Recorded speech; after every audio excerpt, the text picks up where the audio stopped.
Alors nous avons tous un jour ou l'autre connu la mésaventure d'un tube de peinture qui est tellement difficile à ouvrir que lorsque l'on force dessus, on vrille le tube, le métal du tube, et qu'il risque de se déchirer. On s'en met en général alors plein les mains, même en essayant de l'ouvrir, et on a recours à une technique qu'il faut utiliser avec une certaine prudence et qui consiste à chauffer le goulot du tube sans faire brûler le bouchon, de façon à ramollir la peinture et avec un peu de chance, on peut, en maintenant le tube dans un chiffon et en prenant une pince et en allant tout doucement, on peut arriver à dévisser le tube. Et je vous recommande dans ce cas-là de tourner plutôt le tube que la pince. Le bouchon est rarement réutilisable et dans certains cas, cette technique ne permet pas d'ouvrir le tube. Dans ce cas, vous devez avoir recours à un remplissage d'un nouveau tube et à la récupération de votre peinture à l'huile. Commencez par sectionner le métal du tube avec un couteau solide et aiguisé et faites en sorte de séparer le tube lui-même de la tête du tube, c'est-à-dire la partie où vous avez le pas de vis, car en général, à cet endroit, la peinture a parfois durci, elle a parfois des grumeaux, et vous ne voulez pas transvaser de grumeaux.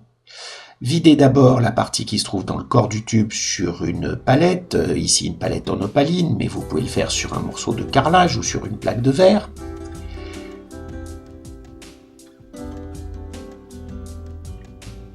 Et dans un premier temps, ne tentez pas de récupérer la partie qui se trouve dans le corps du tube du côté du bouchon.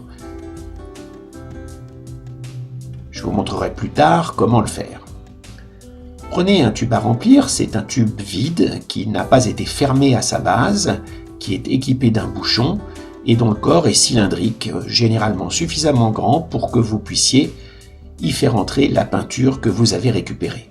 Utilisez pour ça de préférence un couteau à palette relativement pointu pour que ce soit possible de viser à l'intérieur du tube, car on a tendance quand même, quels que soient les outils, à avoir du mal à le remplir sans aucun débord. Essayez de pousser la peinture vers le fond du tube, du côté du bouchon, et vous pourrez la faire circuler vers l'avant du tube de la manière que je vais vous montrer un petit peu plus tard. Si vous voulez récupérer la peinture côté bouchon, récupérez-la avec précaution, essayez de ne pas prendre de partie durcie, et vous allez procéder à une petite vérification avant de la remettre avec le reste de la peinture qui est déjà dans le tube. Ajoutez une petite goutte d'huile de lin ou d'huile d'œillette. Soyez très modéré. Broyez avec votre couteau à palette. Cela va vous permettre à la fois de repérer d'éventuels grumeaux et de vous en débarrasser.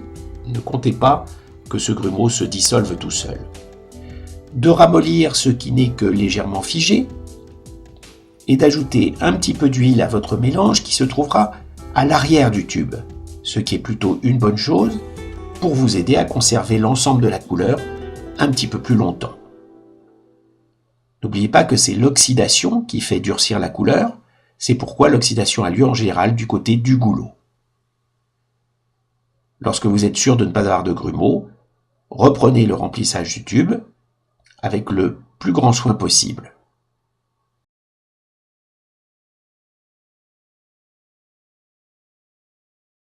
Nettoyez votre plan de travail pour la deuxième phase qui consiste à chasser l'air, fermer votre tube et à noter la référence de la couleur que vous y avez mis. Tapotez légèrement pour faire descendre la couleur vers le bas du tube. Pincez ensuite la base du tube dans vos doigts. Si vous avez bien chassé la couleur vers le bas, il ne s'échappera que peu de couleur au moment de cette opération. Avec une tenaille, marquez le premier pli et créez une meilleure étanchéité en serrant. Puis, retournez le premier pli.